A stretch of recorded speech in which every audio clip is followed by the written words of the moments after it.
how to change PIN on Windows 11. So if you want to change your PIN on Windows 11, then what you need to do is first you just need to open up your settings.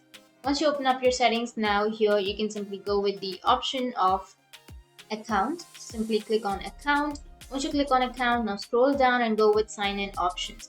Under sign in options here, you will have these ways to sign in. So first is facial recognition. You can add your face lock, or you can add your fingerprint recognition, or you can add PIN or security key.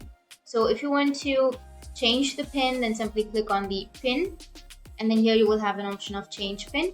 Click on change PIN, and then you need to enter your current PIN on the first blank, and then enter the new PIN on the next blank, and again confirm your new PIN 2 times, and then you can also include letters and symbols, and then click on OK, and your PIN will be changed. So that's how you can change your PIN on Windows 11.